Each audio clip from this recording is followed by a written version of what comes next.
Señoras y señores, muchísimas gracias por continuar con nosotros. En el día de hoy vamos a hablar de un tema que viene ocupando el tapete a nivel nacional durante muchos años. Tantos años que en 10 años ese tema, que era lo de la seguridad social, debió haberse reformulado, modificado, atendido la ley de seguridad social. Hoy tenemos al doctor Gregorio Moya, de Comunidad, de la Coalición por una Comunidad Digna. Seguridad Social Digna. Y la verdad es que es un tema bastante interesante y conflictivo a la vez. Buenos días, señor Moya. Buenos días. Le preguntaba fuera de cámara que yo tenía entendido que había un proyecto de consenso general, pero usted me dice que la coalición que ustedes encabezan tiene uno que va a someter o que sometió. ¿Cómo es el asunto? Sí, nosotros en la legislatura pasada, 2020-2024, en 2021 sometimos un proyecto de ley de modificación de la Ley de Seguridad Social. En todo ese proceso, cuando funcionó la comisión bicameral, nosotros participamos junto con centenares de organizaciones en la República Dominicana. Los resultados que presentó la comisión bicameral en una matriz en Excel no reflejaban lo que reflejó los centenares de representantes de organizaciones. O sea, no recogió lo que ustedes pusieron. No decimos no solamente nosotros, sino lo que la mayoría de los que participaron se reflejó en esa propuesta. ¿Usted dice lo que participaron en vistas públicas? Lo que participaron en vistas públicas. Ok. O sea, ¿Qué pasó? Se puede buscar, bueno, pusieron lo que ellos entendieron. Exacto. Y no se conformó una propuesta ni mucho menos consensuada. No solamente que no fue consensuada, a mí no me gusta mucho lo de consensuar, porque consensuar es que tenemos que ponernos de acuerdo en todo, pero en los aspectos fundamentales que proponía la población a través de los que estaban participando, no fueron tomadas ni recogidas por esa propuesta que aparece ya en varias de las propuestas que hay. De manera que la coalición ha reintroducido la propuesta que había hecho, pero no solamente que la ha reintroducido, sino que a partir del conocimiento y el aprendizaje que dio todas esas vistas públicas que se hicieron en el país entero, y quizá pueda decirse que fue un ejercicio que pocas veces ha hecho el Congreso en la República Dominicana, centenares y centenares de personas en todas las regiones del país, en una gran cantidad de provincias, lo plantearon. A partir de eso, a partir de investigaciones que se realizaron, sobre todo en el tema de pensiones, la coalición actualizó y mejoró la propuesta y la ha introducido De nuevo la ha introducido. Doctor, a partir de ello, yo sé que hay cosas que son deseos y muchos de esos deseos pueden ser posibles, pero otros no son realizables dentro de lo que es el esquema de la dinámica que se tiene. Entonces, ¿qué ustedes plantearon básicamente que se tomara en cuenta para esa propuesta de reforma? Sí, realizable o no, eso va a depender, como No, se porque dice, hay cosas que en el papel bien, pero cuando te va a la práctica no son ejecutables. bueno, ahí voy. O sea, va a depender de la correlación de fuerza de la sociedad y de las fuerzas sociales en la República Dominicana, porque lo que nosotros estamos proponiendo no es un invento. Exacto. Okay. Por ejemplo, no es el régimen contributivo subsidiado que tiene esta ley. Eso sí es un invento, que ha sido tan invento, tan irracional, que no ha podido ser puesto en práctica. No existe evidencia en el mundo entero de que eso funcione. Se dice que tenemos como 7 millones de afiliados. No, pero yo digo contributivos subsidiados. Subsidiados. Hay tres, en la ley hay tres regímenes. Contributivo, que es el que aplica para los trabajadores formalizados, el régimen subsidiado, que es el que cubre el gobierno, el Estado, y hay uno contributivo subsidiado, que es una mezcla, es un invento que no tiene la República Dominicana posibilidad de viabilizarse. Pero incluso manteniendo los dos regímenes, el contributivo y el subsidiado, tampoco es viable. Y tú dirás que no es viable, pero tiene 5.300.000 afiliados. Pero los pobres nada más se lo dejaron a cenaza. Sí, claro, pero fíjate bien, la mitad de la población está en el régimen contributivo subsidiado, está afiliado. La otra mitad la cubre el régimen subsidiado. Caramba, pero de esos 5.3 millones solamente están, ni la mitad está efectivamente cotizando. Entonces, en la realidad, los que están, ese régimen contributivo funciona en un 50%. O sea, imaginémonos que un vehículo funciona en un 50%, entonces no se mueve. O sea, esa es la realidad. Por eso, los resultados que están proyectados en relación a las pensiones nos dicen que solamente van a ser pensionados cuando completen, al final, por ejemplo, que pasen la primera cohorte de 30 años de este proceso que comenzó en el 2003. Cuando pasen esos 30 años, solamente se van a jubilar el 21% de la población. O sea, 21 de cada 100, con un agravante. Doctor, ¿en qué quedan la ARS y las AFP en el planteamiento que ustedes hacen? ¿Cómo quedan? Porque yo le voy a decir una cosa.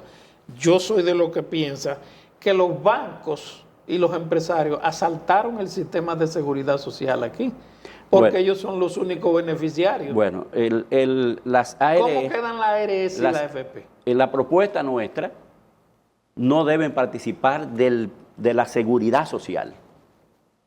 No deben, primero no aportan nada al régimen que no sea utilizar el dinero, unos acumularlo y otros dispersarlo. Lo que nosotros decimos es, bueno, no estamos diciendo que tengan que desaparecer como empresa, ¿no? Esto es un país de libre empresa, no vamos a inventar de las cosas que tú dices. Sí. O sea, no vamos a inventar. En el mundo entero existen entidades como esa que se encargan de captar ahorros, porque eso no es un sistema de pensiones, es un sistema de ahorro a largo plazo, que se encargan de captar ahorros, utilizar eso que tú lo puedes hacer. Ahora lo hacen como libre empresa.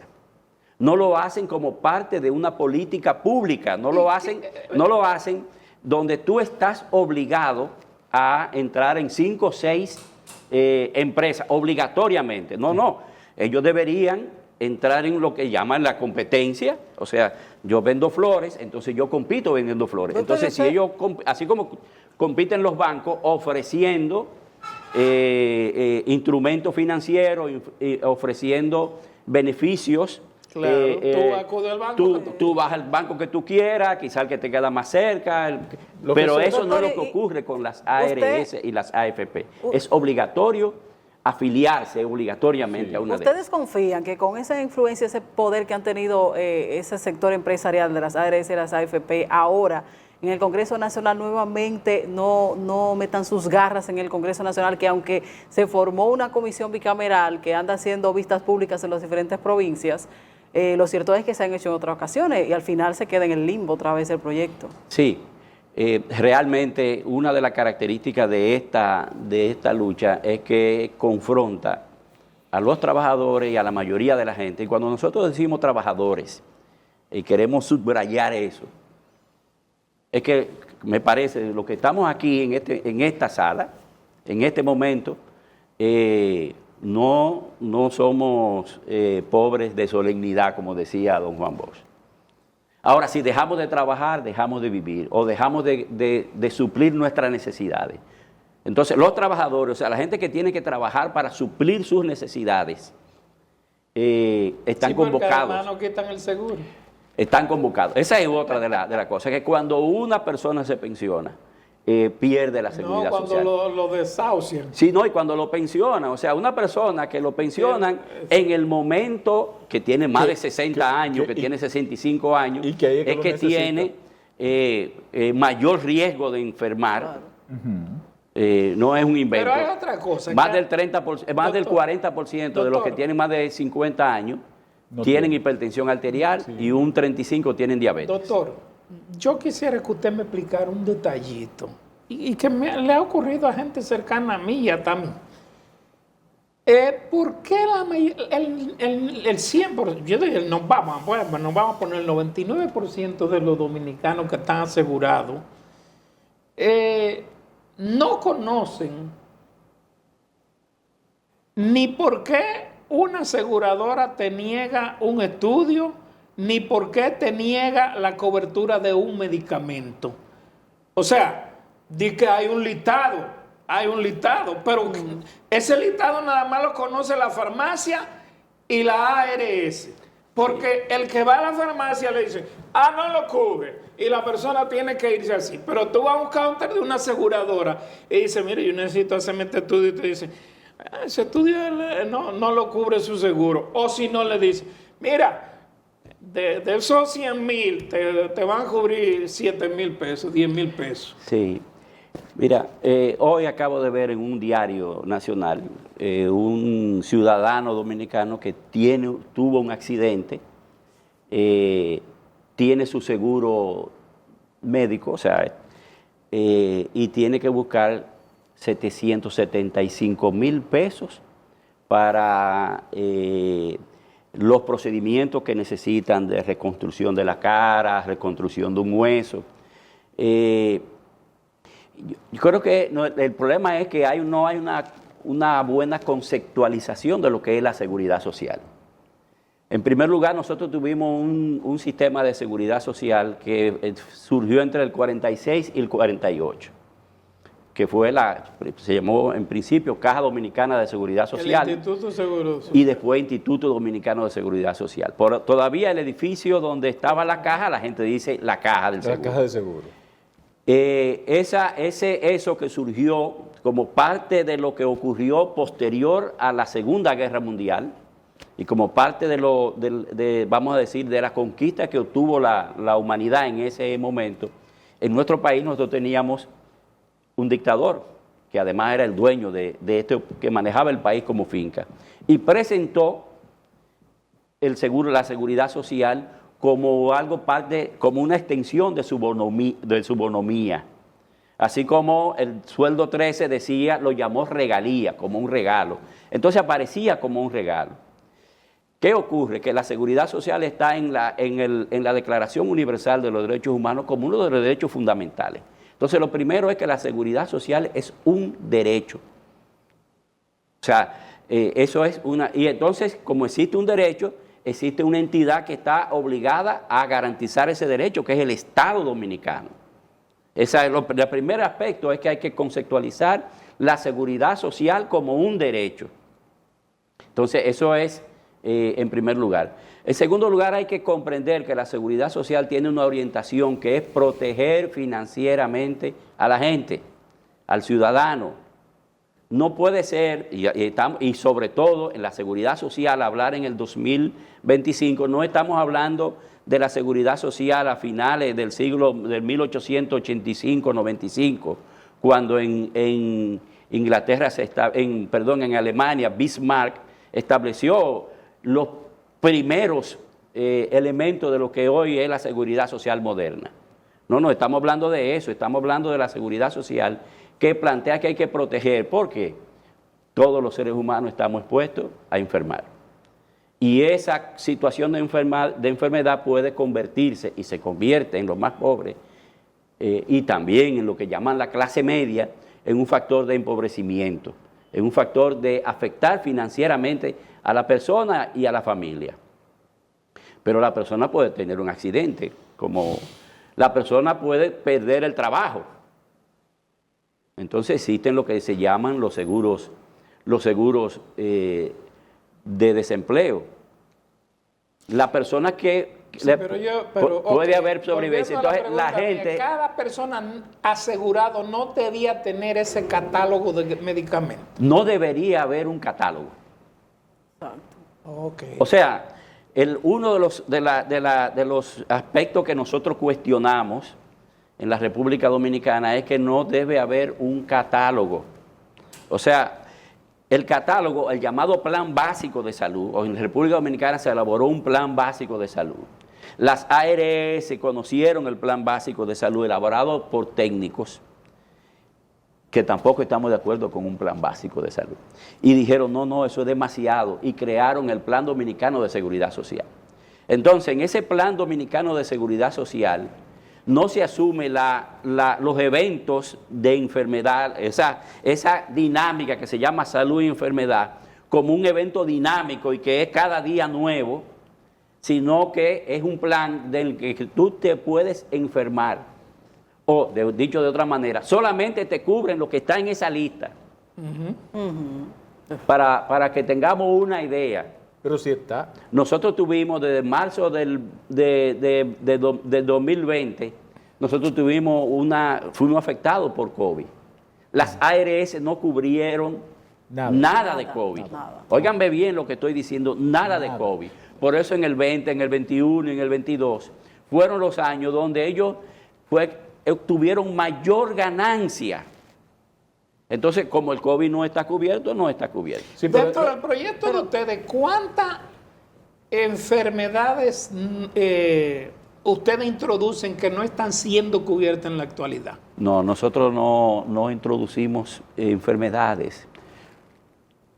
Fíjate bien. Yo lo que quiero hay decirle, un por caso, ejemplo, eso no cubre psiquiatría, eso no cubre No, psicología, exactamente. eso no cubre, No. qué sé yo, un paquete de cosas. si tú tienes un familiar que es alcohólico, que es adicto, enfermo por sustancia, si tú no tienes 60, 75 mil o 100 mil pesos para el tratamiento de ese paciente, Pero a eso se agrega, fíjate bien, doctor. Entonces las enfermedades son Pero- selectivas. las enfermedades están preseleccionadas y eso no responde a la realidad. La realidad es que la enfermedad es un fenómeno dinámico. Entonces, nosotros no incluimos ninguna lista predefinida.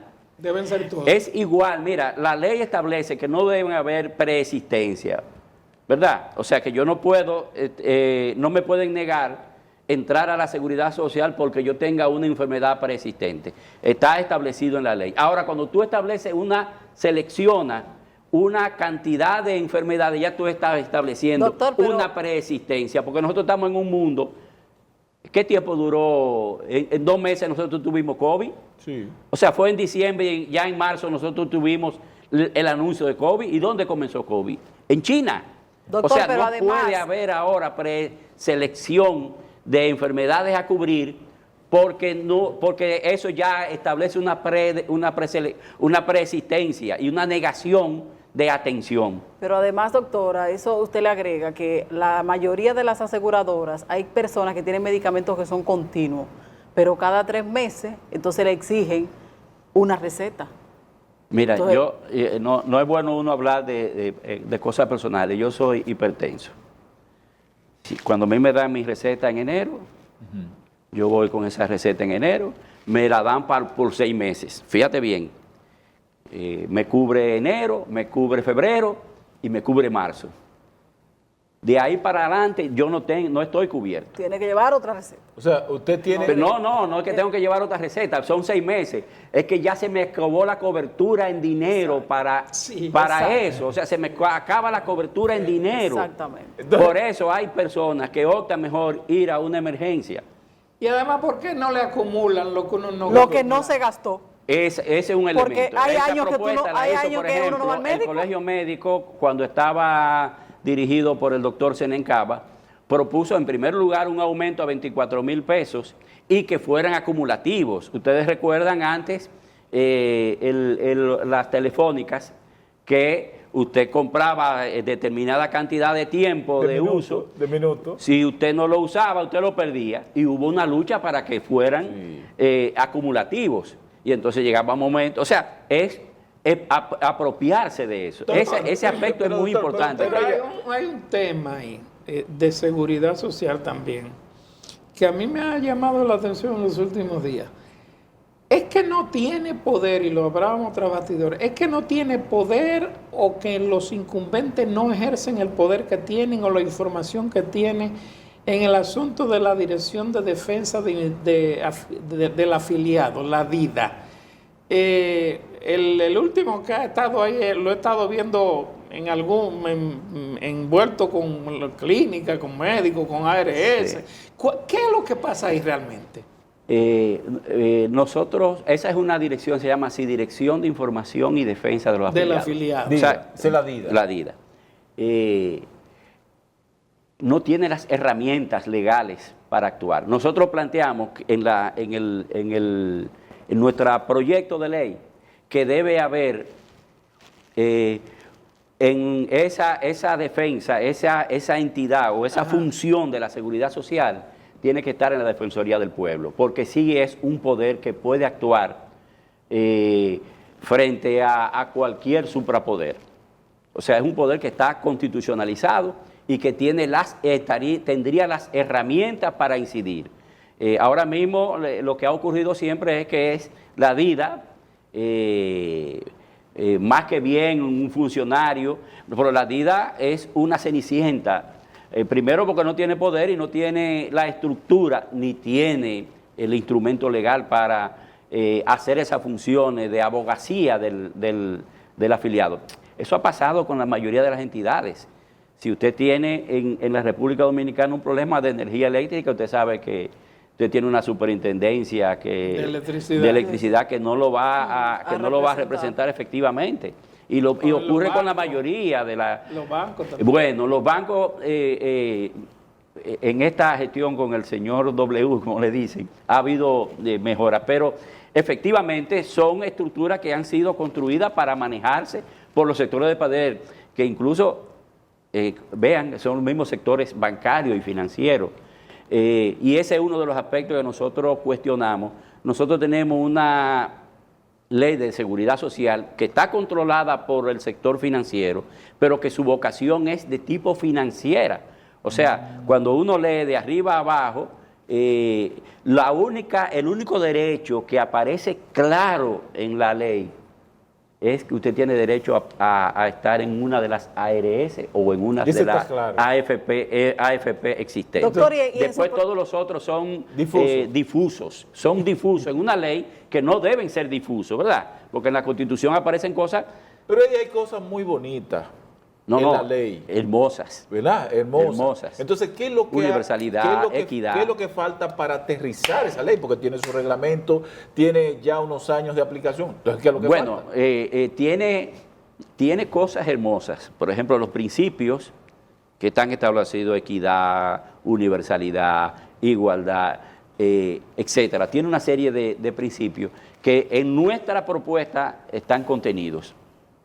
Ahora bien, cuando tú le das poder, cuando tú introduces eso que señala Geraldino, de que en una entidad tripartita haya lo que se llama poder de veto, tú estás haciendo que esa entidad no funcione. Ah, ya. Porque si alguien tiene de tres, hay uno que tiene poder de veto, entonces ya no va a funcionar. Porque cuando el doctor Pedro Luis Castellano le contaba, denunció que 84 resoluciones que había aprobado la CISARRIL en diferentes momentos, que eran, vamos a decir, favorables a la población, el poder de veto la eliminaba, sin cambiar la ley. O sea que el Consejo de la Seguridad Social, por encima de la CISARRIL, puede variar todo. Sí. Sí, claro, porque la CISARRIL... ¿Entonces para qué está la CISARRIL? No, como ente regulador. Bueno, entonces fíjate bien, ese es el elemento principal. Por ejemplo, nosotros decimos, en relación a las pensiones, nosotros decimos que tiene que existir un Instituto Nacional de Pensiones y Jubilaciones, una entidad formada por técnicos de carácter público, formada por técnicos. Pero aquí hay una Dirección General de Pensiones y Jubilación. Sí, pero esa tiene una función más que todo ya administrativa, que es parte de la ley, pero es una entidad de carácter público que se encargue de decir, bueno, mira, tú te tienes que retirar con este porcentaje de tu salario, porque tú trabajaste tanto, tú acumulaste tanto, y nosotros decimos, una de las cosas que nosotros planteamos, no que la pensamos, no que la imaginamos, sino que junto con la Facultad de Economía de la UAS, la Fundación Sol, la Fundación Juan Bosch, un grupo de técnicos hizo un estudio actuarial, como se llama, un estudio estadístico, matemático, social y económico, donde se establece que en la República Dominicana hay la posibilidad, si se mantiene por 50 años el crecimiento económico en la República Dominicana, incluso ellos tomaron el más bajo de los últimos años. Si ese crecimiento económico se mantiene en la República Dominicana, nadie debe tener una pensión por debajo del salario mínimo. Nadie. Doctor, ¿y ustedes contemplan en su proyecto también el hecho de que si una persona tiene un seguro, ¿por qué algunas clínicas o algunos centros privados dicen, no, yo no tomo ese seguro? ¿No debería un seguro cubrirse tal vez en cualquier establecimiento de salud, en cualquier centro de salud? Mira, nosotros, en relación al tema de seguro, nosotros entendemos, y decía en principio, que la seguridad social tiende a proteger financieramente a la población. En ese sentido, nosotros planteamos que debe existir lo que nosotros decimos, un seguro nacional de salud. Un seguro nacional de salud. Un seguro nacional. Ahora, tú dirás, ¿eso choca con que hayan seguros privados? No, no choca. Tú puedes adquirir un seguro privado. Ahora, el Estado tiene que asegurarte el acceso a servicios de salud. ¿Y eso no estaría contemplado por SENASA? No, porque SENASA es una ARS. Exacto, entonces, pero es la ARS del Estado. Sí, pero es una ARS. Nosotros entendemos que el concepto de ARS, porque el concepto de ARS es manejo financiero. Es rentista. Que no es rentista, independientemente de quien lo maneje, tiene que desaparecer. El concepto de Seguro Nacional de Salud es el que existe en Inglaterra, el que se inauguró en el modelo Beveridge. O sea, hay dos modelos fundamentales en seguridad social, o hay tres ahora. El bismarckiano, que era el relacionado con el mundo laboral. Después de la Segunda Guerra Mundial, un estudio que se hizo, el Beveridge, que decía, no, la seguridad social tiene que ser para toda la población. Y el inaugurado en el Chile de Pinochet, que era tan bueno ese seguro, que los militares que estaban en el poder se lo aplicaron a toda la población menos a ellos. El sistema de reparto de carácter público, que es el que nosotros proponemos, los militares en Chile, ellos lo mantienen, y valga cosa, los legisladores en República Dominicana, que era tan bueno el sistema de capitalización individual, que ellos se lo dieron a la mayoría de la población y se quedaron con el de reparto de carácter público. Sí, o sea, para que tú veas las paradojas de la vida. De manera que de eso es que estamos hablando. Entonces, cuando tú decías de si realmente se puede llevar en la práctica, es que en la mayoría de los países del mundo, en la gran mayoría, el sistema que existe de pensiones es de reparto, no es de capitalización individual, no son las AFP. Estados Unidos, que es, digamos, uno de los países donde donde el mercado, donde el capital es el determinante de esa sociedad, el sistema de pensiones de reparto. Doctor Moya, Y público. se nos acabó el tiempo, lamentablemente, no tenemos más tiempo. Bueno, Gracias. gracias a ustedes y nosotros confiamos, un poco lo que decía respondiéndole a ella, nosotros confiamos en que la población irá comprendiendo a partir de los golpes y de los dolores que viene sufriendo con este sistema de seguridad social. Gracias. Muchísimas gracias. Solo que Señoras y señores, a ustedes también gracias. Nos vemos mañana. Solo que